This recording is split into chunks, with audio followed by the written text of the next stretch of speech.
도대체 그걸 왜 하고 있어라는 물음에 이렇게 대답하는 사람들이 있습니다. 재밌어서라고. 재미란 게 뭔가요? 국어사전에는 아기자기하게 즐거운 기분이나 느낌이라고 왠지 재밌게 정의되어 있습니다. 재미의 본질이라는 책에는 다음과 같이 설명합니다. 재미는 선택이며 변화이며 과정이고 일상이다. 재미의 첫 번째 선결 요건은 자기 결정입니다. 새로움과 변화를 추구하는 태도와 결과에 초점을 맞추지 않고 대상을 경험하는 과정을 즐기는 것이고 당신의 삶의 터전과 일상에서 찾을 수 있는 것이라고. 단어를 살짝 예술로 바꿔보겠습니다. 자발적인 선택과 새로움에 두려워하지 않는 태도와 그 과정을 즐기는 자세, 그리고 일상 속에서 적극적으로 찾아내는 그 무엇. 재미와 예술은 꽤 많이 닮아 있는 것 같습니다.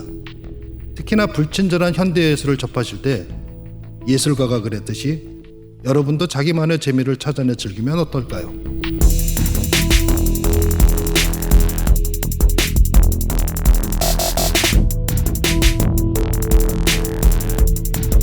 어떤 일에 아주 익숙하여 썩 잘하는 사람을 속되게 소개하는 팟캐스트. 공도사.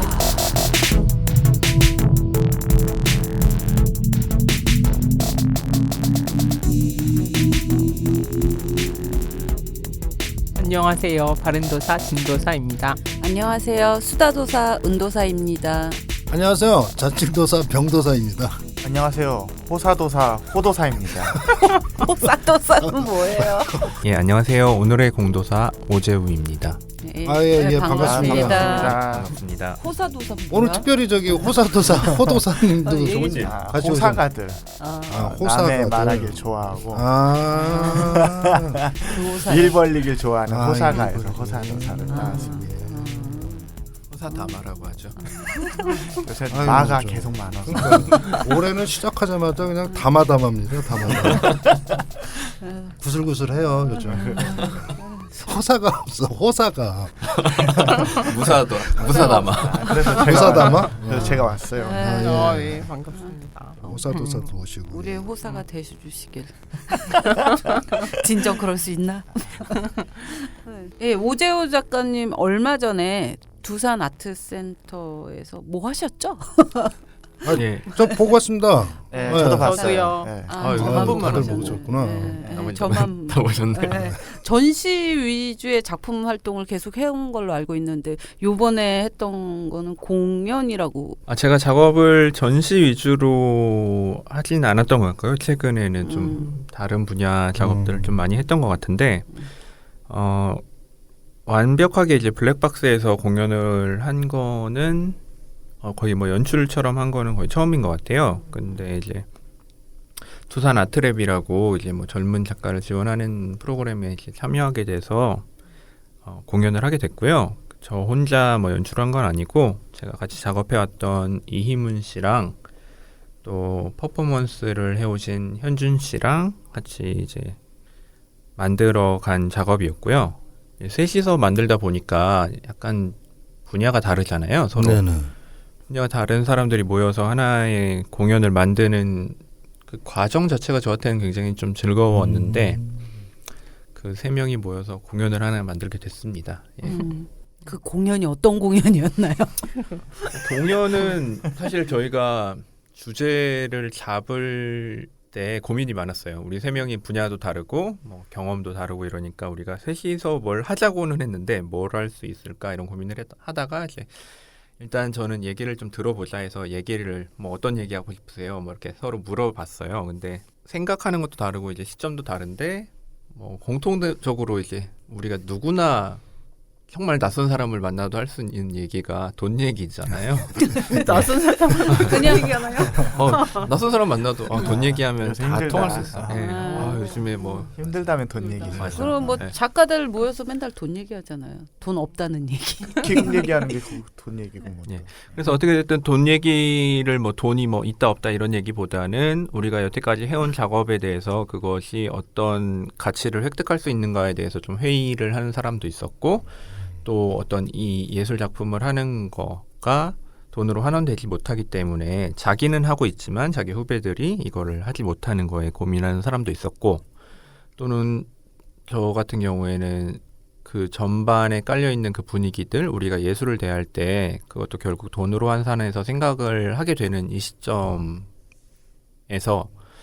예술이라는 건 과연 뭘까 다시 생각해보고 싶다 이런 생각도 있었고 어떻게 됐든 우리가 공통적으로 생각하는 거는 자본이나 우리가 하는 노동에 대한 문제였어요. 그래서 제가 맨 처음에 제안한 거는 그러면 우리가 돈 얘기하니까 우리가 자본주의 사회에 살고 그러니까 자본론을 그냥 처음에 이건 굉장히 그 우리가 처음 만나서 이제 초기에 얘기를 했던 건데 자본론을 먼저 읽고 거기서 얘기를 좀 발전시켜 보자 이런 얘기를 했고 그러니까 어떻게 보면 자본론을 그 셋 중간에 던진 거죠. 그래서 이제 자본론을 조금씩 읽어가면서 거기서 나왔던 얘기를 기반으로 좀 만들어 보자 해서 진행이 됐고요. 진행하는 과정에서는 조금 굴곡이 있어가지고 자본론 자체가 어떻게 보면은 각자에게 좀 녹아 들어가서 그걸 녹여내서 약간 즙을 짜듯이 이제 공연을 만들게 된 거죠.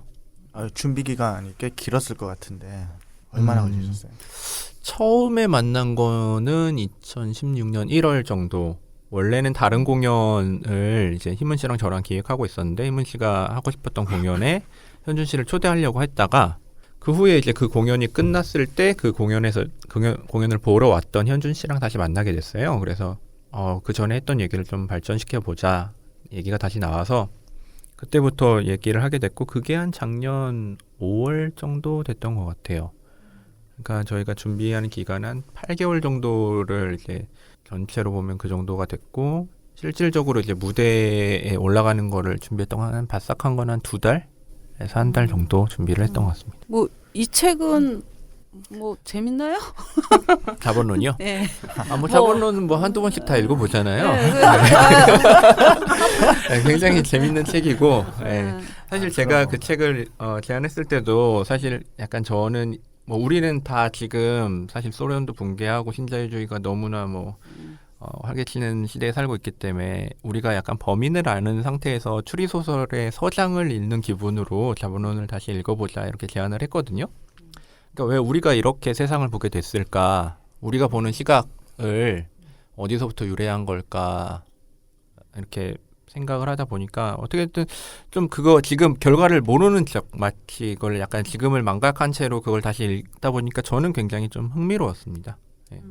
약간 여러모로 다시 생각할 게 많았고 다른 분들도 다들 즐거워하셨나요? 아니요, 저희가 3명이 다 다르기 때문에 다 다른 결과가 나왔고 희문 씨 같은 경우에는 극구 반대를 했어요. 자본은 나 책 읽는 거 제일 싫어하는데 책 읽냐 이래가지고 처음부터 좀 반대를 했다가 그래도 우리가 그냥 글자 읽듯이 그냥 읽으면 된다 막 이러면서 어떻게든 회유를 해서 했다가 그분은 이제 조금 약간 쉬운 것도 추천해서 읽고 이러셨고 현준 씨는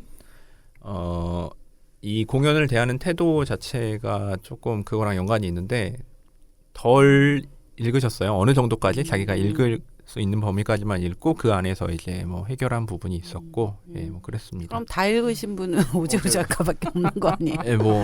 저분들이 덜 읽은데 아무도 다 읽은 사람이 없으면 안 되겠다는 그런 급박함으로 누군가가 누군가는 다 읽어야지. 그래서 우리가 이거를 뭐 읽으면서 얘기했다. 읽기 잘했던 것 같아요, 오재호 작가. 그러니까 공연을 보면서 전체적으로 이문 씨도 자기의 어떤 얘기를 하고 장현준 작가도 자기 얘기를 하는데 오재호 작가가 이 자기 얘기를 안 하고 이렇게 다른 사람을 등장시켜서 하는 이유가 뭐였을까 궁금했어요. 일단 기본적으로 태도 자체가 좀 달랐던 것도 있는 것 같고 저희가 구성한 작품들은 우리가 예술적인 노동을 통해서 만들어냈던 것들을 재료로 써서 이제 구성을 하게 됐어요. 그러다 보니까 희문 씨는 그 전에 만들었던 자기의 공연들 그리고 자기가 하고 있는 공연들을 가져오셨고 현준 씨 같은 경우에는 자기가 원래 전공이 미술 조소를 하셨었거든요. 그래서 조소를 할 때 그 조각들과 퍼포먼스로 전향한 후에 그 무대에서 썼던 소품들 그런 것들을 다 그려 모으셨고 또 움직임들 또 이제 가져왔던 거고 저 같은 경우에도 어떤 걸 가져올까 고민을 많이 했거든요. 근데 어떻게 보면 그 현준 씨가 자기 미술했을 때 그걸 가져오기 때문에 제가 미술을 했던 걸 작품을 가져오게 되면 이게 겹친다는 생각이 들었어요. 내가 했던 작품을 가져와서 뭐 그거에 대한 얘기를 할까? 혹은 제가 그 자본이랑 관련돼서는 뭐 예술품이랑 자본이랑 관련된 프로젝트 중에 컬렉터스 초이스라고 그 작품이 이 작품의 약간 연장선상에 있는 건데 그걸 가져오자니 조금 그게 전시 형식에 맞는데 공연 형식에 맞지 않다는 생각을 했고 그러다가 생각을 했던 게 이제 홍상표 씨라는 분이 있는데 그분이 배우신데 미술 작가를 하고 싶어하는 분이었어가지고 그분을 이제 개인전을 시켜주는 그리고 그 사람을 인터뷰하고 이제 뭐 작업을 했던 프로젝트가 있었어요. 그때 그 홍상표 배우를 데려오면 어떨까 이런 생각을 했어요. 그러니까 그 사람 자체가 제 작업은 아니지만 그 사람과 진행하면서 했던 그 프로젝트에서 그리고 인터뷰에 나눴던 그 대사들이 여기에서 이제 시나리오처럼 된 거였거든요. 그래서 저한테는 그게 작업이었고 그러니까 이야기를 한다는 거에 있어서 자기 얘기를 하는 것이 가진 힘이 있고 또 그것을 조금 확대해서 예술적인 노동이랑 그리고 실질적인 노동이랑 이것들을 구체적으로 해줄 수 있는 사람을 대리로 내세우는 게 가진 또 힘이 있다고 생각을 해서 저한테는 그분이 굉장히 좀 적절한 사람이라서 그분과 함께 하게 됐습니다. 협업을 아주 잘하시는 것 같아요. 보면. 일단 협업이라기보다는 저는 어떤 작가가 뭘 만든다 이거에 대한 그러니까 우리가 흔히 말하는 뭐 1960년대에 나온 뭐 저자의 죽음 같은 것들을 제가 잘하면서 미술 공부하면서 굉장히 감명을 많이 받았고 혹은 그것이 백인 중심의 미술 구조에서 나의 위치에서 할 수 있는 어떤 방법론이지 않을까라고도 생각을 했던 것 같아요. 왜냐하면은 어떤 화가의 이름, 어떤 작가의 이름으로 이렇게 우뚝 서는 거는 서구의 미술계가 행해왔던 방식 아닌가라는 생각을 했었거든요. 그리고 현대의 미술 자체가 가지고 있는 그렇게 어떤 사람의 천재성이건 아니면 그 사람의 스타일이건 그것을 높은 가치로 매기고 그것을 돈으로 환원시키는 그러니까 돈으로 환원시키는 건 시장에 가면 이제 굉장히 뭐 잘 팔리는 작품이 되거나 아니면 가치를 인정받아서 뭐 된다는 거죠. 근데 그 20대 때는 그거를 좀 벗어나는 작업을 하고 싶다라는 생각을 많이 했었어요. 그래서 내 이름을 지우고 싶다라는 생각을 많이 했고 그런 작업들을 많이 했던 것 같아요. 그리고 그렇게 하다 보니까 그때 생각을 이제 총 집합해서 했던 프로젝트가 이제 컬렉터스 초이스라는 거죠. 약간 그 모든 선택권을 남에게 양도를 하는 거죠. 작품도 그 사람이 선택해, 스토리도 그 사람이 선택해, 그것이 설치되는 장소도 그 사람의 집이야. 그리고 인터뷰를 했을 때 뭐 이야기들도 그 사람이 만들어내. 그러니까 그 모든 이렇게 작가성이라고 할 것들을 타인에게 양도하고 내가 취할 수 있는 걸 취하면 어떨까 이런 생각들을 많이 했고 그러다 보니까 작업하는 거에서 제가 중요하게 생각하는 것들이 내가 어떤 걸 만들어낸다 보다는 그 과정들이 나한테는 더 중요하게 됐던 것 같아요. 그래서 이 공연을 하면서도 그런 방식으로 남의 이야기를 이끌어내고 또 그것들을 어떻게 조율을 해서 하나의 뭐 무대로 만들건 아니면 전시로 만들건 이런 것들이 저한테는 좀 되게 자연스럽고 그냥 당연하게 여겨졌던 것 같은데 의외로 그거를 좀 그 극장에서도 되게 좀 신기해하고 그러더라고요. 왜냐하면 그 극장의 매니저들은 어떤 사안이 있으면 이거 좀 수정하고 싶거나 약간 조언을 해주고 싶은 게 있으면 연출한테 말하면 뭐 음악이 어떠고 저쩌고 뭐 그게 어쩌고 저쩌고 연출한테 말하면 딱 바뀐다는 거예요. 근데 이쪽에서는 말하면 얘 그거는 뭐 희문 씨 담당이니까 희문 씨랑 얘기를 해볼게요. 막 이런 식으로 뭔가 조율을 계속 하니까 그게 좀 색달랐다. 막 이런 얘기를 하기도 하시더라고요. 근데 예전에는 그런 것보다는 협업을 할 수 없는 작업들 아니었나요? 서시. 어떤 거? 서시? 그러니까 그 협업이라고 보고 그 작업들을 생각하시면은 뭐 그렇게 볼 수 있는데 그 서시 같은 프로젝트도 사실 제가 그걸 했을 때는 이건 누구나 할 수 있는 거거든요. 그러니까 누구나 할 수 있다는 거는 이걸 그때 어떤 갤러리에서는 이제 그걸 그림으로 그려달라 뭐 이런 얘기도 하고 왜냐면 할 수 있으니까. 그럼 저는 이거는 그런 컨셉이 아니다 뭐 이런 얘기를 했었는데 중요하지. 그러니까 그거가 팔아야지. 에디션이 하나인데. 그거가 누구나 그걸 할 수 있거든요. 실제로 그거는 그러니까 발상의 전환 같은 거잖아요. 그냥 이거를 뭐 이렇게 사면은 이야기를 만들 수 있다. 사실 그래서 사람들이 재미를 느낀 것도 있다고 생각을 해요. 그러니까 그거를 만약 그림으로 그리면 이 그림은 책을 그린 어떤 작가처럼 되겠죠. 그러니까 이거는 내 거야라가 되겠지만 저는 이걸 내 거야라고 주장하는 식으로 그걸 했던 건 아니었어가지고 그러니까 약간 그 협업과 조금 다른 태도로서 그러니까 내가 하는 작업이 그때 당시에는 나만 할 수 있는 게 아니라 그냥 누구나 할 수 있는 거에서 찾고 싶다라는 생각을 했던 것 같아요. 근데 그런 게 현대 뭐 어떤 미술 전시장에 가보면 이렇게 그런 말 하시는 분들 있잖아요. 이건 나도 하겠다. 어떤 그 기술적인 어떤 완벽함을 추구하는 작업이 아닌 경우에 그래서 누구나 할 수 있는 그런 작업이라는 게. 네. 근데 누구나 그- 안 하니까 내가 근데 누구나 안 하죠. 안 하고 내가 했지. 그건 예, 그게 맞죠. 그게 누구나 예술가가 될 수 있지만 아무나 예술가가 되지 못한다는 말인 것 같아요. 그러니까 누구나 할 수 있지만 그 사람은 그렇게 안 하잖아요. 뭐 이를테면은 어떤 사람이 노래를 정말 좋아해서 노래를 잘 부르는 사람이 있는 거고, 근데 자기가 어느 정도 노래를 부르는 사람이 저 정도는 나도 부르겠는데 하지만 그 사람이 가수가 되지 않는 거는 그만큼 그걸 좋아하지 않고 거기에 대한 시간과 노력을 들이지 않기 때문일 거라는 생각이 들거든요. 그 사람이 그거를 하겠다고 생각하는 것 자체가 뭐 저는 나쁘다고 생각하진 않고요. 당신도 할 수 있는 거는 참 좋은 거다. 능력이 있으니까. 얼마나 능력이 있으니까 그걸 할 수 있는 거 아닌가. 예술 방생주의자. 저는 기본적으로 그게 중요한 지점인 것 같은데요. 저희 공연에서도 뭐 예술적인 노동에 대한 얘기가 나왔지만 제가 기본적으로 생각하는 거는 우리가 앞으로는 노동이 필요 없는 세계를 향해서 가고 있다고 생각을 하거든요. 그 말은 자본론이 쓰여질 때의 세상은 노동이 없으면 돌아가지 않는 세상이에요. 누군가는 뭐 빨래도 해야 되고 누군가는 농사도 지어야 되고 누군가는 공장에서 열 몇 시간씩 일을 해야 되는 시대였다는 거죠. 그리고 지금은 누군가는 대리운전을 해야 되고 누군가는 버스 기사를 누군가는 택시 운전을 해야 돼요. 근데 10년, 20년이 지나면 우리가 굳이 인간이 하지 않아도 되는 일들이 너무 많아질겠죠. 그건 누구나 예상하잖아요. 뭐 지금 뭐 구글에서 만들고 있는 무인 자동차가 상용화만 된다면 우리가 은퇴해서 한다는 그 많은 직업 중에 경비원도 이미 사라졌고 택시 운전, 대리기사가 사라진다는 거죠. 그냥 뭐 간단한 예를 들면.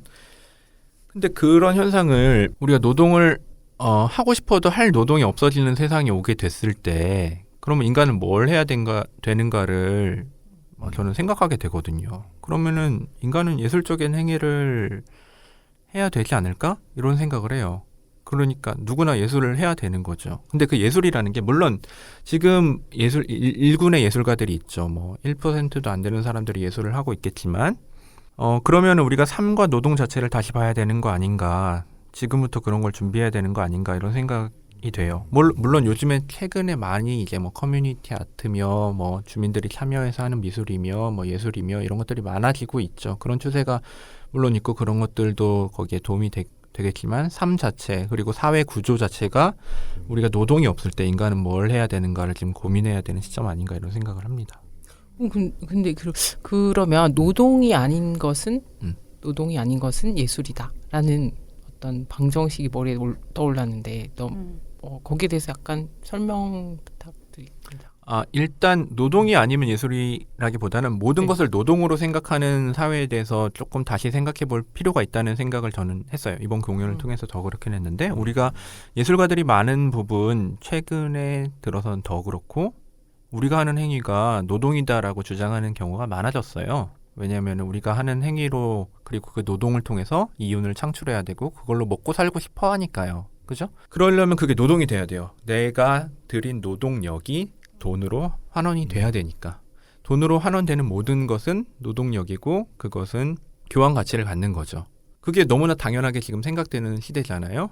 저도 그렇게 생각을 하고 하지만 우리가 돈으로 환원될 수 있는 행위로만 생각을 한다면 과연 내가 할 때 얻는 어떤 기쁨이나 혹은 내가 이것을 통해서 이루고자 하는 것들 그러니까 우리가 만약에 내가 이 작업을 했을 때 뭐 100만 원치라고 스스로 책정하거나 혹은 누군가가 그거에 대한 비용을 기부를 하거나 했을 때 단순히 그것이 상품이 교환될 때처럼 똑같이 교환되느냐 그게 아니라 어떤 사람은 그걸 하면서 다른 어떤 행위로도 얻지 못하는 기쁨을 얻을 수도 있고 또는 삶의 의미 자체를 거기서 찾을 수도 있고 혹은 그것을 감상하는 사람은 돈으로 계산할 수 없는 것들을 얻을 수도 있고 이렇잖아요. 우리가 예술을 대할 때의 태도 혹은 기대하는 것들이 좀 그런 근데 것들. 그거는 예. 예술을 노동으로 삼아서 작업을 할 때도 그럴 수 있지만 다른 직업을 가지고서도 노동을 하고 월급을 받으면서도 또 그런 어떤 기쁨이나 만족은 분명히 갖고 모두가 다 진짜 불행한데 돈을 단순하게 벌기 위해서 그런 일을 한다고는 생각하지 않거든요. 예, 맞습니다. 예, 근데 어떻게 보면 제가 질문을 처음에 잘못해가지고 그러게 말입니다. 왜 오재호 작가님의 머리 어떤 아파지셨어 갑자기. 말씀하시고 싶었던 게 이렇게 다른 데로 다른 지금 데로 막 좀. 가고 있는 것 같은데 다마다마해 지금. 지금 계속 왜 근데 갑자기 근데 그 얼마 전에 알파고가 막 바둑에서 예. 이기면서 네, 네. 이 사람이 그 로봇 때문에 노동을 하지 않는 그런 사회가 올 것이다라는 얘기가 많이 네, 예. 이렇게 관심이 많이 가졌잖아요. 나왔죠. 예. 그래서 로봇 학자가 한 말이 되게 저는 인상 깊었는데 사람이 노동을 안 하면 그럼 뭘 해야 되냐고. 노동은 돈을 벌기 위해서 하는 게 노동인데 그러면 그 노동을 안 해야 되면 뭘 해야 될까요? 그랬더니 놀아야죠. 그러는 거예요. 그러니까 네. 그거랑 맥락이 같은 얘기인 것 같은데 그래서 제가 여쭤보고 싶었던 거는 그 예술을 어떻게 생각하는지였어요. 놀아야지 하는 그 순간 뭔가 뭐 유희적이고 사람이 내가 이거 예술은 뭔가 돈을 벌지 않아도 하는 것들이고 그래서 뭔가 그 예술관에 대한 거를 여쭤보고 싶었던 것 같아요. 왜 노동이 아니면 예술일까?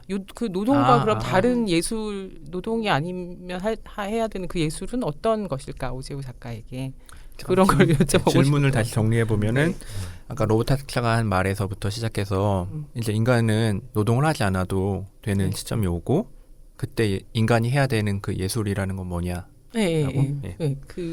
왜 예술이라고? 약간 이거는 뭐 너무 근본적인 대답일 수도 있는데 자기 삶을 충족시킬 수 있는 행위를 하는 게 되게 중요하다는 생각을 해요.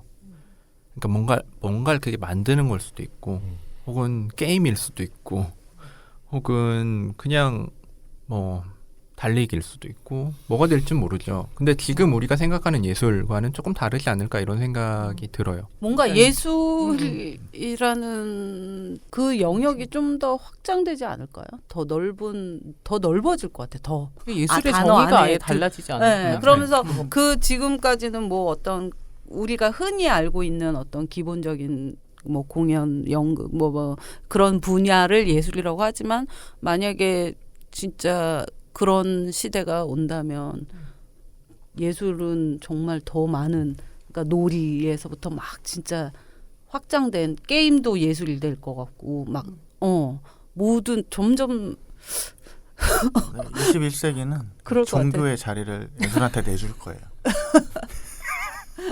이미 어느 정도 예술이 종교적인 네. 느낌이 있죠. 네. 우리가 네. 성지순례 네. 하듯이 미술관들을 가잖아요.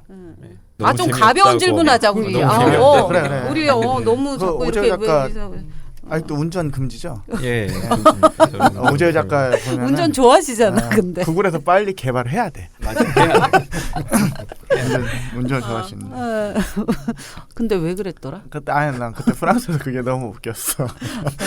좀 다시 한번 반복해봐. 오재호 작가 보면 이게 굉장히 작업도 이렇게 철두철미하게 하고 객관적으로 하고 되게 계산적으로 하는데. 그리고 생긴 것도 뭔가 딱 이렇게 그리고, 좀 뭔가 바른 생활과 나 만나면 꼭 인사하고 싶고. 난 나이를 듣고 한참 놀랬거든. 인사를 드리고 그러니까 싶고 말을 놓으면 안 될 것만 같은 네, 그 네. 뭔가 말로 버스? 근데 프랑스도 되게 좀 친하게 지냈어요. 그냥 그 사담 많이 하고. 근데 이제 그래도 조금 어려운 게 있었는데 운전 얘기를 좀 듣고 빈틈이 많구나. 겉보기하고 다르구나. 그래요? 저 예, 빈틈 듣고 예. 싶어요. 그 빈틈이 뭔지 제가 이게- 들은 건 그냥 그 복잡한 건 아니고요. 그냥 사고를 짧게 자주 내셨나 봐요. 그래서 이제 그러다 큰 사고도 한번 내고 운전하는 걸 좋아하시는데 네. 이제 좀 그 과속 아니요. 그런 거 아니에요. 이렇게 운전하다가 이제 사고가 난 거예요. 사고가 나면서 이제 문이 찌그러져서 그런지 이제 문이 안 열려요? 네, 사고가 났으니까 어떡해. 이제 보통 영화에서는 사고 나면 폭발이 되잖아요. 조금 있다가. 그래서 이제 순간 이제 영화를 생각하셨던 거야. 그래가지고 이제 빨리 이 차 안을 나가야 되는데. 나가야겠다 해서 문을 여는데 문이 안 열리는 거야. 그거 그러니까 어떡해. 이제 살려주세요. 근데 폭파 안 됐대요. 다행이네요. 다행입니다. 그래서 차 사고가 가끔 나서 그래서 네. 그래서 와이프님께서 와이프님께서 이제 금지령을 금지, 내리셨죠. 그런 거 와이프님께서 사고 같은 거 전혀 안 대단하다. 날 것 같으신데 왜 내가 볼 그러지? 때는 가만히 또 관찰해 보니까 사고를 낼 수도 있겠다네요. 머릿속에 딴 딴 생각이 생각을 좀 많이 해요. 아, 저는 진짜 차를 운전하면 안 되겠다고 생각한 게 네. 차를 운전하면은 제가 그러니까 보통 가만히 있으면 진짜 뭐 이렇게 딴 생각을 정말 많이 하거든요. 차를 운전하면서도 정말 딴 생각을 많이 하더라고요. 근데 특히 자동차 사고는 진짜 한순간. 근데 나 궁금한 게 네. 보통 다 운전을 하면 네. 거기에 엄청 집중해서 가진 않잖아요. 앞차 가면 가고 네. 이렇게 하잖아요. 다 그렇게 해요. 거의 근데 반 보통 무의식으로 그런데 좀 어, 심하게 정말 하시는 거 아 아닐까? 근데 순발력이 되게 중요해요. 운전은 그 어떤 짧은 순간에 어떤 선택을 해가지고 내가 그거를 간격을 유지하거나 어떤 그 위험 상황에서 모면하는 어떤 그러니까 누구나 좀 딴짓을 하죠. 저도 되게 많이 하거든요. 근데 근데 예, 딴 생각을 좀 깊이 하시는 것 같아요.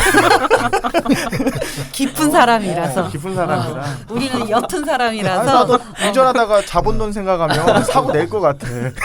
맞아 그거. 어. 예. 그거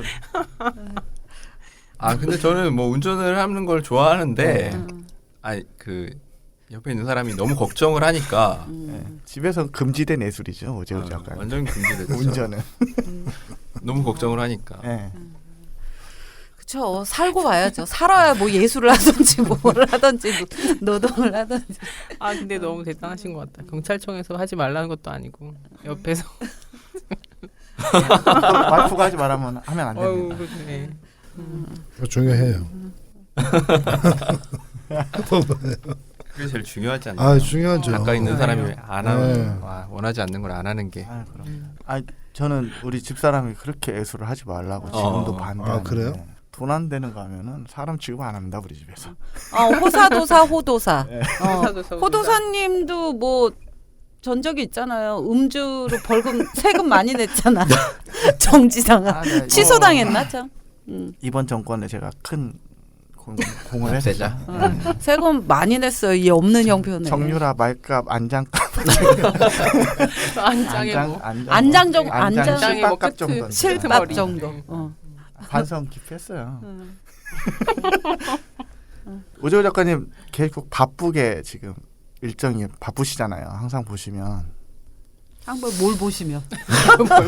항상 보면 아무데나 관찰하고 있습니다. 그러니까 스케줄 맞추기가 힘들어. 너무 네. 바빠서 이렇게 뭐 한번 만나려면 스케줄 불안한데 다른 분들이 바쁘시다. 너무 막 이렇게 바쁜 날짜 건데. 잡기 너무 힘들어. 그러면 멀리 살아서 차를 운전 못하니까. 앞으로도 바쁘신지 올해도 그러게요. 올해 계획. 올해 이제 개인전을 오랜만에 이제 하려고 준비를 좀 하고 있어요. 그래서 스페이스 XX라고 그게 원래도? 원래도. 네, 하자 그래서 준비를 좀 하려고 합니다. 지금 또 학교 공부도 또 하고 있지 않아요? 논문을 써야 되는데 공부 또 하세요? 논문을 또 계속 이거 봐 자본론 있는 사람인데 공부해야지. 쓸 수 있을지 모르겠어요. 생각보다 일이 많아서. 그리고 그 희문 씨랑 그 1년 프로그램으로 또 깊은 사랑을 매달 다른 분들이랑 하는 게 또 있고. 되게 많네. 이것 봐. 엄청 그러네요. 바쁘시다니까. 그러면 오재호 작가님은 생활을 어떻게 하십니까? 생활을 자본론 구박을 얘기 당하면서 나왔으니까 본인이 어떻게 사는지. 또 알바를 해서 뭐 알바도 하세요? 알바를 하죠. 진짜요? 네, 정규직이 아니니까. 아니 어떤 알바를 하세요? 어떤 알바를? 그 전에는 뭐 이것저것 되게 많이 했어요. 옛날에는 뭐 예고 강의 같은 것도 나왔고 예고 아, 학생들 그림을- 좋아할 것 같아. 네, 그림을 잘 그리시는구나. 인기 많을 것 회화과 같아. 나왔습니다. 네. 그림 잘 그리신다고 제가 네. 책을 똑같이 그려주라고 의뢰까지 들어왔다는데. 그 교육 프로그램 같은 것도 좀 많이 했고요. 아. 기획 같은 것도 했고. 근데 그거 하다가 느낀 게 그 제가 미술관이나 약간 아트센터 이런 데서 교육을 하다 보니까 처음 갔을 때보다 그러니까 그게 약간 제도적인 변화랑 맞물려 있는데 돈이 점점 낮아지는 거예요. 네. 아니 그래. 처음에 제가 그 교육 갔을 때만 해도 그 강사에 대한 대접과 그게 굉장히 좋았는데 그러니까 뭐 토요문화학교 이런 게 생기면서 강사비가 더 낮고 많은 사람들이 쓸 수 있게 제한이 되고 이러면서 더 낮아지고 그때 나는 이런 일을 왜 하고 있나 몇 년째 한다고 이게 경력이 되는 것도 아니고 뭐 임금이 높아지는 것도 아닌데 막 그런 생각을 하긴 했는데 예술하려고. 네 맞아요 예술하려고 하는데 하여튼 그래서 작년에는 그 예술인복지재단에서 하는 그 프로그램이 기업이랑 하는 게 있었거든요. 그런 것도 하고 간간히 영상이나 사진 촬영 알바 같은 것도 하고 닥치는 대로 하죠. 돈 되는 거. 지금 네. 그러면 새로 또 하시는 부분은 어떤 부분? 저 미디어 아트 쪽으로 공부를 좀 최근에 했는데요. 미디어 아트를 하게 된 거는 제가 원래 회화과를 나왔어요. 그래서 근데 작업을 미디어나 영상 쪽으로 하다 보니까 그냥 대부분 미술 대학을 나온 사람들이 그냥 얼추 알거든요. 미디어에 네. 대해서. 얼추 알아요. 정말. 잘 몰라. 저도 잘 몰랐고 영상도 잘 못 다루고 영화도 아니고 뭐 애매하다는 생각이 들더라고요. 저 스스로도. 그래서 그쪽으로 또 공부를 좀 더 해보겠다고 해서 가서 뭐 영화나 뭐 미디어 쪽으로 좀 공부를 했습니다. 재밌어요? 그거는? 저는 개인적으로 굉장히 좋았어요. 제가 음. 공부하고 싶었던 부분이었는데 좀 많이 알게 됐고 좋겠다. 학생이 제일 좋은 것 같아. 학생이 제일 네, 나는 제일 별론데요? 여지껏 지금까지 해보면 계속 학생으로만 살고 싶어. 계속 뭐 새로운 거 배우면서. 배우고. 인도사는 학생일 같아. 때가 좋았을 것 같아요. 느꼈습니다. 누가 등록금만 대준다면 그러니까요. 계속 나 공부할 생각 있어. 맞습니다. 그러면 학비도 들고 또 결혼도 하셨는데 생활비에 알바 가지고 안 될 것 같은데 지금. 정말 알바 가지고 제 생활비만 쓰고 막 주변에 뭐 도움도 받고 그러니까 예술가는 진짜 그 기댈 태호가 언덕이 있어야 필요한 돼. 거 맞는 것 같아. 배인숙 작가. 배인숙 작가처럼 누가 있어요? 그 배인숙 작가가? 태호 모든 예술가한테는 태호가 필요하다. 항상 뭐 공연 전시 있으면 와서 그냥 소리, 조용히 도와주는 그런 도와주고 친구가. 경제적으로 힘들면 물감 그런 사주고. 것도 물감도 조금 사주고 그러고 좀 때려칠까 하면 옆에서 너는 훌륭해 하면서 위로의 말도 해주는 위로도 무조건적인 어떤 서포트 해주는 태호. 근데 뭐 중요한 건 또 뭐 하는지도 몰라. 무슨 하는지도 모르는데. 참견은 안 해. 힘들어서 참견은 안 해. 관둘라 그러면 아니야 너 계속 견뎌야 돼. 막 이런 거 너는 해주고. 훌륭한 예술가가 될 거야 하면서 이제. 그런 실제로 사람이 그렇게 힘이 있으면 돼. 진짜 좋겠네요. 네, 그래서 모든 사람한테는 태호가 필요하다고. 네, 그래서 참 태호가 우리도 태호를 찾아서 서로에게 태우가 돼주면 되지 않을까? 대주기에는 너무 자기 것 챙기기도 힘들어. 카드 돌려막기랑 같은 거예요. 정말 그 배인숙 작가가 그랬는데 태호는 예술가면 안 된다 그랬어요. 예술가가 아니어야 된다 그랬어. 예술가가 되는 순간 그냥 네. 고갱이지. 고우의 고갱이지. 귀 날라가. 나는 뭐 내가 정태호라고 많이 들어요.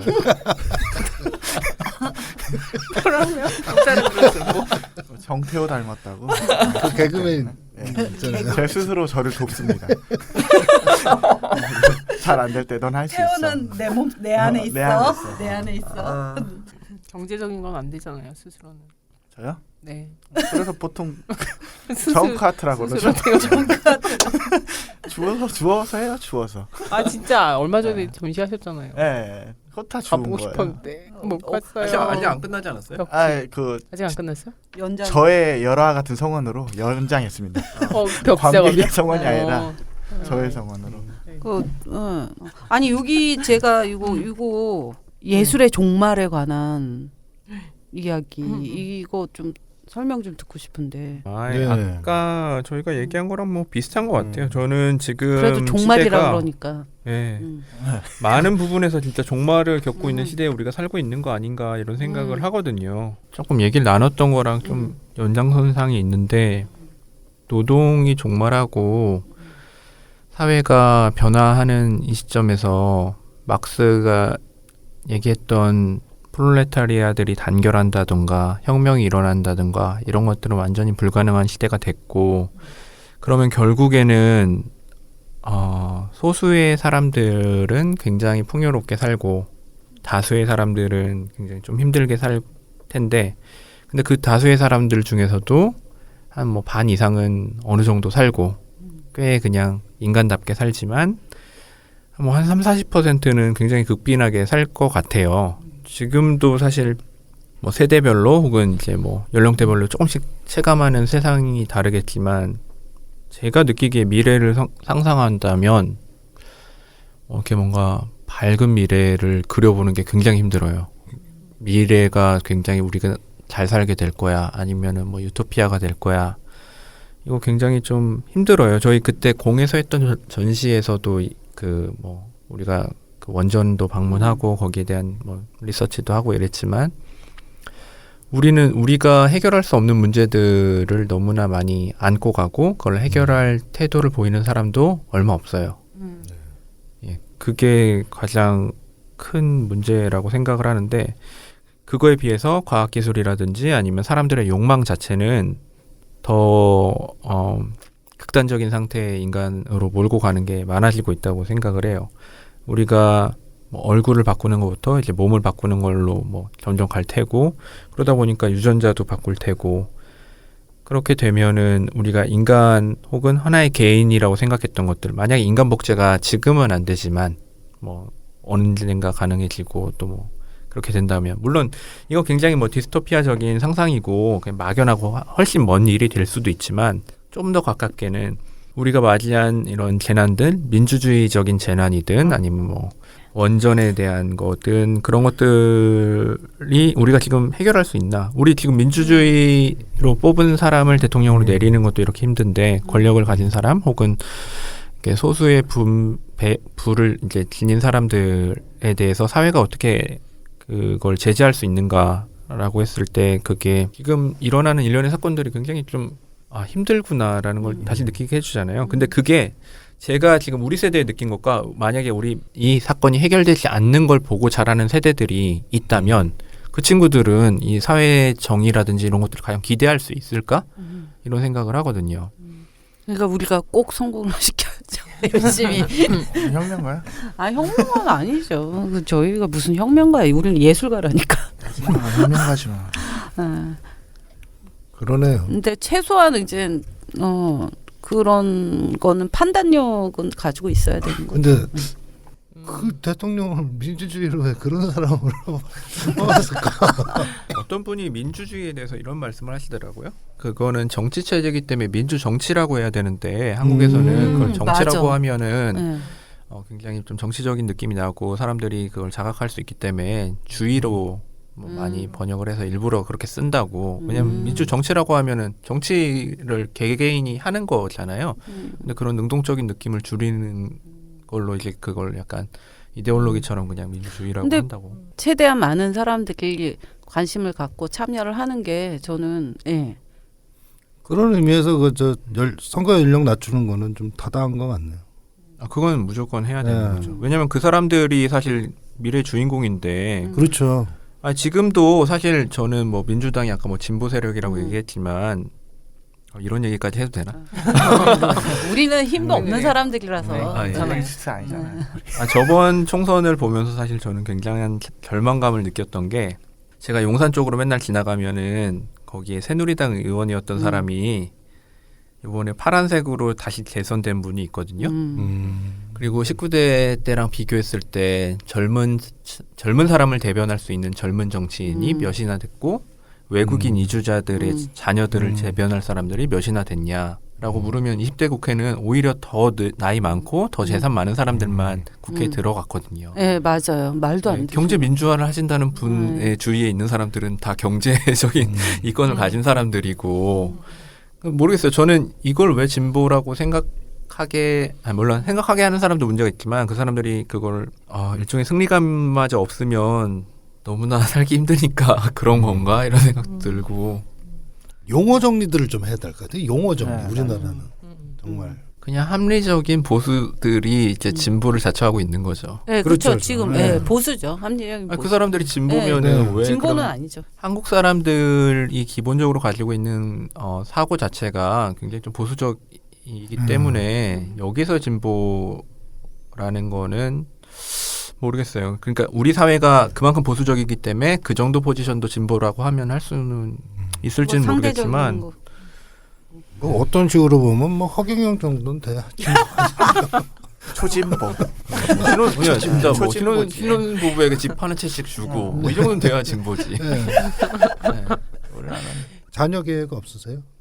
없습니다. 아직 정말이네. 없어요. 네. 그러니까 자꾸 정말로. 어두워지잖아요. 그냥 아기를 낳으면 귀엽고 예쁘겠다 생각을 하는데 또 한편으로는 걔가 살아갈 생각을 하면은 정말 막막해. 네, 너무 막막해요. 내가 살아도 이렇게 막막한데. 그 미래를 다루는 코미디 영화 중에 뭐가 있냐면요. 이렇게 우리 사회도 그렇지만 엘리트들은 아기를 안 낳잖아요. 저 이디오크라시. 네, 너무 재밌잖아요. 근데 그거 보면서 그래서 정말 아기를 낳으셔야죠. 오재호 작가 같은. 전반적으로 인구가 줄어드는 거는 지구에 굉장히 도움이 되는 것 같아요. 그렇게 해. 맞아요. 그렇긴 해요. 작년에 그 저한테 잠깐 보여줬던 능행이라고 그러나 그 정조 그 수원에 네, 가는 행사를 했었잖아요. 작년에 너무 재밌어가지고 제가 그 오재호 작가가 그 촬영한 걸 보고 뭐예요? 궁금해요.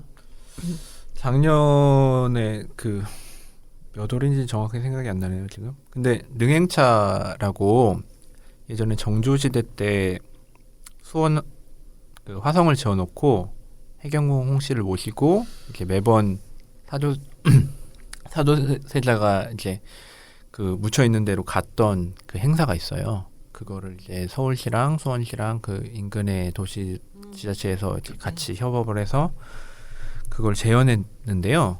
그때 이제 제가 그게 굉장히 좀 흥미가 있어서 그걸 따라가면서 좀 촬영을 하고 봤는데 그때는 아직 박근혜 그 게이트가 터지기 전이어가지고 조금 다른 의미로 저는 이렇게 새마을 운동이랑 그 충효를 강조하는 것과 정조가 사도세자를 왕의 지위까지 올려놓은 것과 그때 국정교과서와 막 이런 것들이 좀 연결되기도 하고 그때 당시 백성들과 지금의 시민들 굉장히 다른 존재인데 왜 이들은 약간 백성이 되려는 느낌을 받았거든요. 그래서 그런 걸 관련해서 좀 촬영을 하고 생각을 하고 있었는데 그거 하고 그때쯤에 이제 새마을 전 세계 새마을 지도자 대회가 평창에서 열리고 막 그랬어요. 진짜요? 네.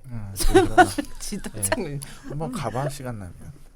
정말 그때 그게 너무나 이상했는데 갑자기 최순실 그게 터지고 나서는 뭔가 되게 이렇게 뭔가 명백하 그걸 평창에서 연 것도 그렇고 너무 이상하죠. 이상한 거를 했네 우리가.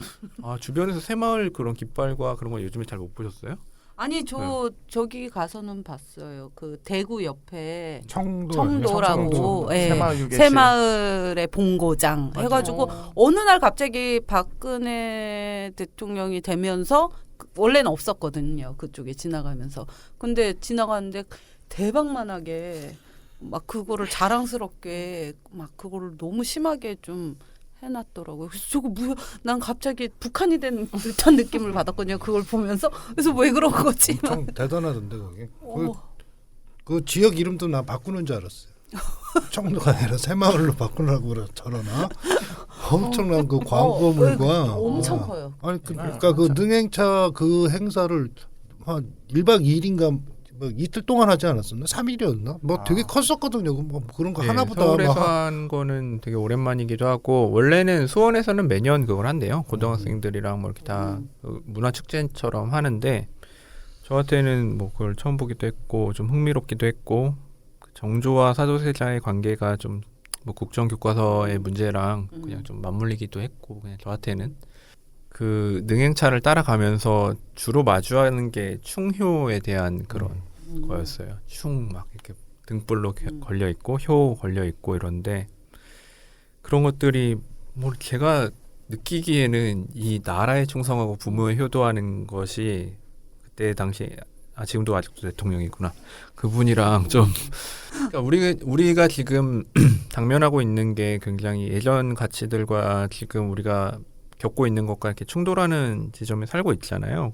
근데도 계속 전통이 그러니까 전통이 계속 불려와지고 그거는 우리가 근대를 거치면서 우리의 정체성 자체가 비워진 부분이 있는 거 아닌가 이런 생각을 많이 하거든요. 그러니까 그걸 채워넣기 위해서 우리가 계속 불러들이는 게 조선시대의 무엇인 거죠. 그리고 그걸 대표적으로 충과 효에 그 관련된 것들을 선택적으로 불러오는 거죠. 그 많은 왕 중에 그 사람을 주로 하잖아요. 네. 그런 느낌을 받았어요. 예, 물론 그 기획하는 분들은 또 그렇지는 않겠죠. 근데 뭐 제가 개인적인 작가적인 입장에서는 이게 지금 우리 사회에 드리워진 어떤 그림자와 그 그림자의 어떤 부분이다 이런 생각을 했어요. 그러면 요번 개인전은 그 내용을 중심으로 생각하고 있는 건가요? 예, 저는 사회학자분 중에 김홍중 씨가 있는데 그분이 그런 얘기를 하셨거든요. 어떤 사회의 미래는 그 사회 구성원들이 꾸는 꿈이 반쯤 이루어지고 반쯤 좌절된 풍경이다라고 했던 것 같은데 정확한 어딩인지 모르겠네요. 근데 저는 그게 굉장히 와닿았어요. 그러면 우리가 살고 있는 지금은 누군가가 꿈꿨던 미래라는 생각을 저도 많이 했었거든요. 그럼 그 꿈을 꿨던 사람 누굴까를 다시 생각해 보게 되는 거예요. 누구지? 누가 이런 꿈을 꿨어? 이건 누구의 꿈이지? 이런 생각이 들더라고요. 악몽인데. 네. 근데 그거를 저는 이렇게 막연하게만 1960년대라고 생각을 했다가 조금 더 거슬러 올라가 보니까 일종의 약간 만주국에서 있었던 박정희 혹은 그때 만주국에 있던 사람들, 그러니까 아시아가 근대화되면서 그때 사람들이 가졌던 이상이 지금 우리 동아시아 전반에 드리워진 그림자가 아닐까?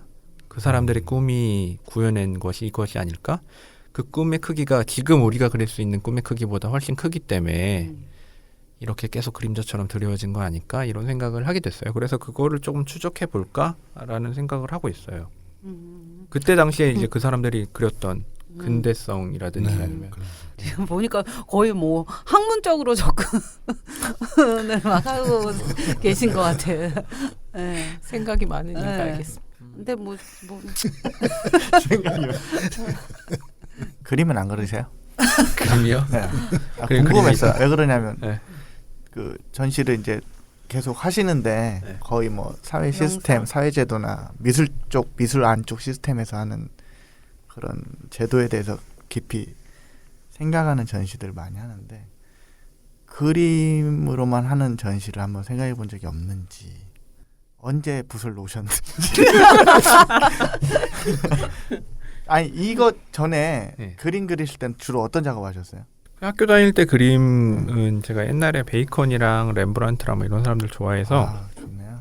완전히 표현적인 그림들 좋아했고 예, 유화로. 유화도 하고 그때 뭐 아크릴도 하고 그랬죠. 근데 그때 대학교 3학년 때인가 네. 교수님이 그래 너는 이걸로 그려서 이제 상학견 다듬어서 나가서 하면 잘 되겠다라는 얘기를 했는데 그 얘기를 들으니까 너무 싫은 거예요. 맞아, 이거 있어. 네. 아니, 내가 그냥 이런 식으로 그려서 가면은 뭔가 된다는 것도 좀 싫었고 모르겠어요. 제가 약간 반항 기질이 좀 많아가지고 그렇게 하긴 또 싫더라고요. 그래서 그걸 안 하게 됐죠. 또 그때 당시에 이제 만났던 선생님들이 굉장히 좀 다른 미디어를 쓰는 분들이 많았고 거기서 영향을 많이 받아서 제가 원래 회화과를 나왔는데 그때 제가 다닐 때만 해도 회화과를 다니면서 다른 미디어나 그런 걸 접하는 게 쉽지가 않았어요. 그러니까 현대미술과 교육관의 그 괴리가 좀 있었고 근데 저는 그런 그때 왔던 강사님들의 영향을 많이 받아서 그쪽으로 하게 됐죠. 그러면서 그림은 자연스럽게 조금 안 하게 됐어요. 왜냐면 그때 강사님들이 그림을 그리지 말라는 그런 사람도 있었고 네, 그림 뭐 이렇게 좀 되게 부정적으로 보는 사람도 있었고 2번 죽었어 해아가. 계속. 그래서 그런 얘기를 듣다 보니까 저도 그때는 제가 고민했던 것도 이렇게 이미지가 많이 쏟아지는 시대에 그림 그리는 게 어떤 의미일까를 고민을 많이 하던 때라 그림을 좋아하긴 했지만 그냥 그걸로 이렇게 먹고 살아야겠다는 생각을 못 하게 됐고 근데 아르바이트로 뭐 일러스트나 아니면은 뭐 이것저것 할 때는 그림을 그리게 되죠. 그래요? 너무 재밌어요. 돈벌이로 그림을 그리고. 마지막 그림은 검은 사각형인가요 지금? 예. 네. 그거는 최근에. 근데 그 그림 그릴 때도 그림 그리는 자체로서 즐거움이 있잖아요. 너무 즐겁죠. 네. 그건 너무 즐거워요. 그 즐거움은 하시면 되는데. 왜 고뇌를 있어요. 하고 그래요? 네. 공부하고 고뇌하고 막 지금. 네, 그래서 그건 제가 하는 거고 그게 네. 있잖아요. 그러니까 내가 그냥 즐겁게 할 수 있는 것과 내가 그냥 하면서 좋은 게 있고 네. 근데 또 모르겠어요. 제가 작업을 한다는 거는 그거랑 상관없이 어떤 왜 나는 이런 얘기를 하고 싶은지는 잘 모르겠는데 그냥 그런 내가 생각하고 이렇게 봤을 때 이건 왜 그럴까 이렇게 고민되는 거를 얘기하고 싶고 이런 게 있으니까 그걸 작업으로 하게 되는 것 같아요. 그냥 내가 이걸 좋아서 했어요로는 충족되지 않는 게 또 있으니까. 다 알잖아요. 다들 그래서 그런. 근데 저는 집에서 나오기 전에 내가 나는 오재호 작가님처럼 작업을 할 수 있을까 하는 생각을 잠깐 했었어요. 그런데 안 되겠다. 나는 의사소통을 굉장히 잘 하시는 작가분인 것 같아. 그러면서 나는 의사소통에 좀 약하니까 안 될 것 같다는. 나도 그 생각해봤어. 아니 중요해요. 예, 중요한 것 같아. 리서치를 좀 했어요. 뒷조사 좀 해왔어요? 그래서 빨리 뒷조사 좀 얘기해봐요. 아니 지금 나온 게 다예요. 검은 사각형. 그래서 나도 이제 보면서 굉장히 소통 잘하면서 작업을 이렇게 잘 하신다고 생각해서 저는 또 이렇게 못할 거. 저도 뭐 관심사는 비슷한 것 같아요. 오재호 작가랑 사회적인 문제나. 근데 작가 노트를 못 쓰잖아. 그렇지. 작가 노트를 쓸 줄 남들한테 아느냐. 설명 못해. 그래서 나는 굉장히 그 부분을 또 개인적으로 표현을 하는 것 같고 오재호 작가는 이렇게 또 소통을 해서 다른 방법으로 하는 게 좀 재밌더라고요. 네, 저도 못할 것 같아요. 오재호. 조용스럽습니다. 근데 그 검은 사각형이랑 그림을 보면서 그림이 좀 궁금했었거든요. 그래서 어떤 그림을 그렸을까. 보통 사각형이 아니더라고. 왜 검은 사각형이요? 말레비치요? 아까 말레비치 같은 건데 아까 말한 것처럼 이미지가 너무 홍수처럼 쏟아지니까 핸드폰 액정이 시커멓잖아요. 그 안에 모든 게 다 있다. 그거 맞죠? 아닌가요? 그런 거 비슷하기도 하고 모르겠어요. 그게 그때 당시에 좀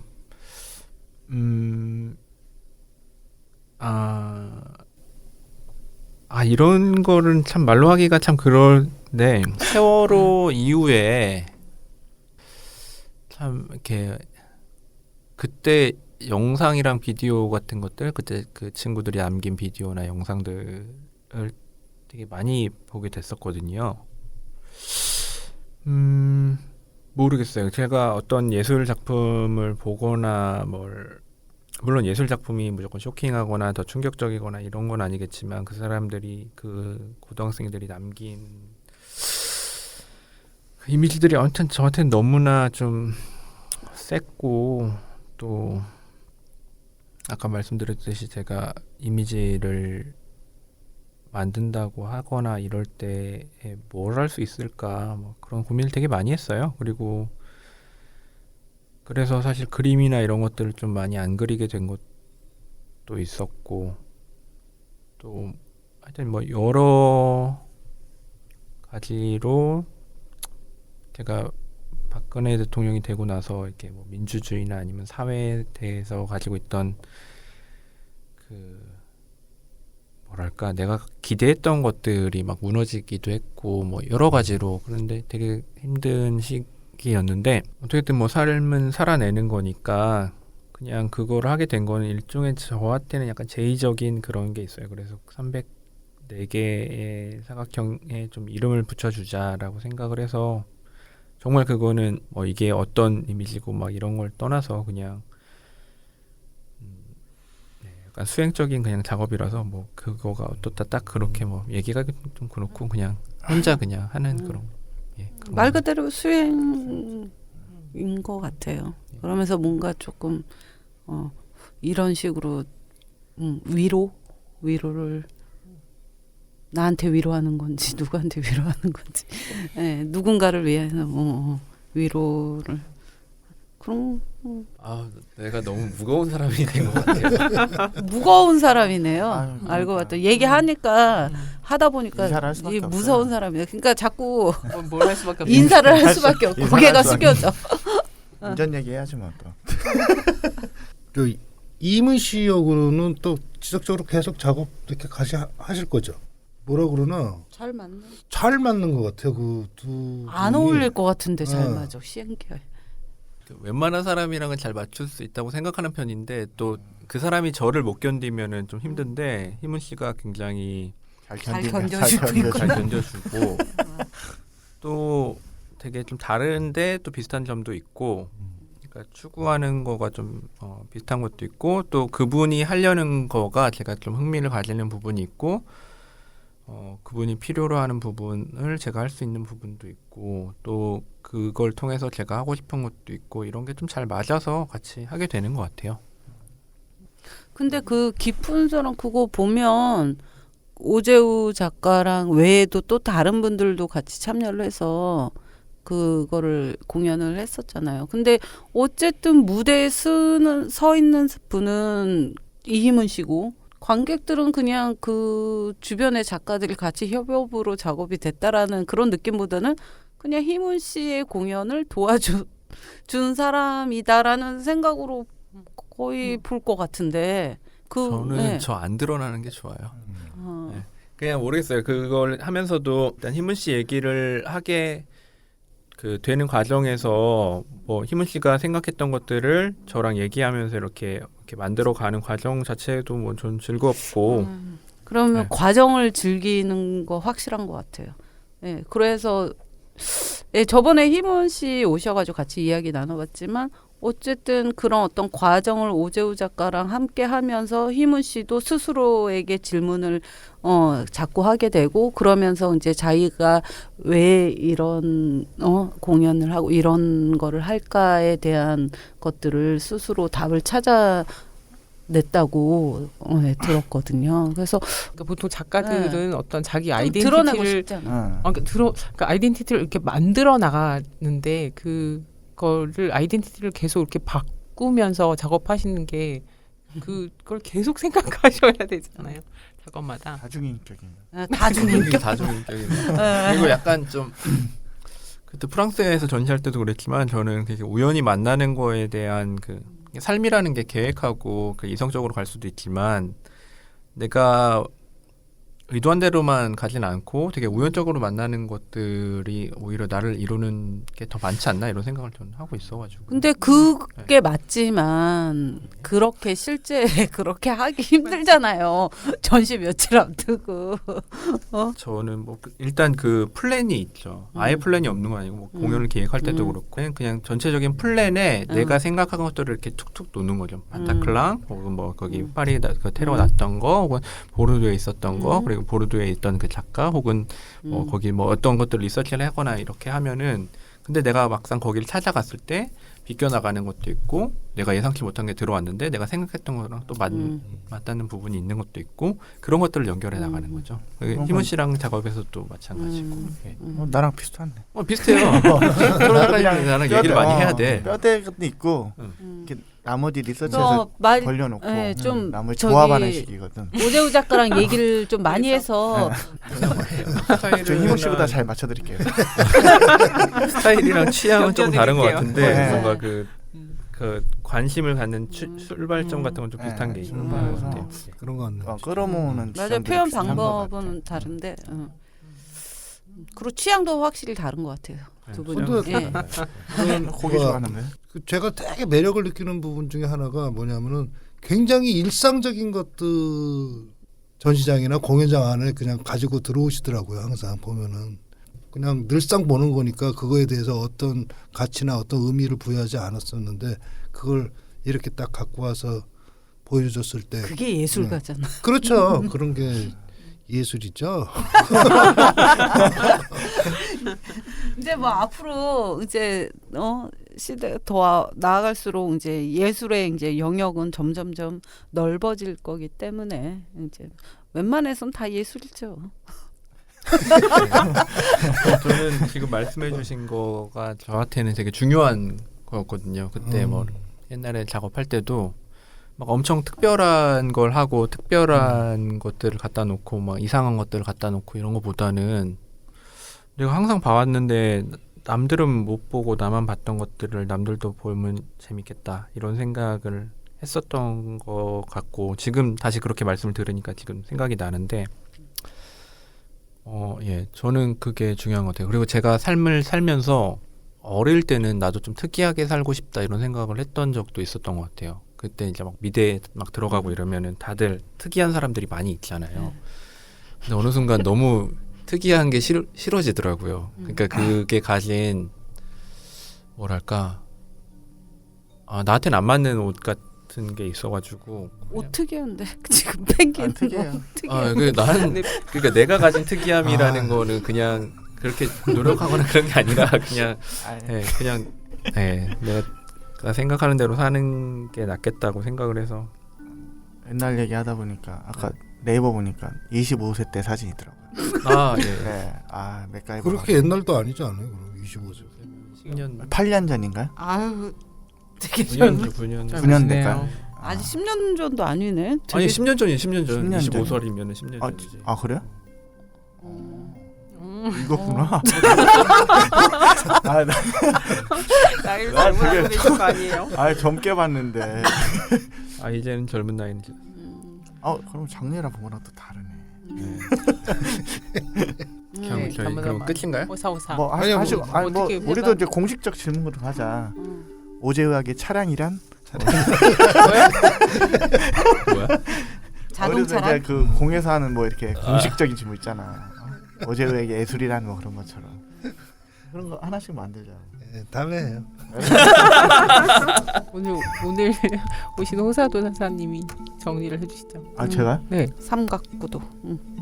다음에 할게요. 갑자기 그런 걸 시키는데요. 오늘 이야기를 하다 보니까 굉장히 무거운 얘기로 흐르게 그러게요. 돼가지고 난 무거울 줄 알았어. 저도 오랜만에 이렇게 얘기를 하니까 되게 재밌네요. 재밌고 또 제가 요즘에 경기도로 이사 가고 난 후에 만날 사람이 많이 없어가지고 주변에 작가들이 얘기를 많이 못 하고 있었는데 오랜만에 얘기를 많이 해서 재밌었습니다. 아무튼 앞으로도 좋은 작업. 네. 또 뭐 그 제가 아는 작가 중에 가장 유명해지시길 바랍니다. 유명해질 것 같은데. 미리 뭐 하나 받아놔야 될 것 같아. 네. 아무튼 뭐 좋았습니다. 네, 오늘 감사합니다. 끝났어요? 네, 감사합니다. 뭐 하시고 싶은 말 아니, 있어요? 말씀하세요. 마무리하세요. 인사나 같이 하려고 그랬죠. 네. 뭐 인사하세요. 네, 건승하시고요. 감사합니다. 사람이 미래다. 어떤 일에 아주 익숙하여 썩 잘하는 사람을 속되게 소개하는 팟캐스트. 공도사.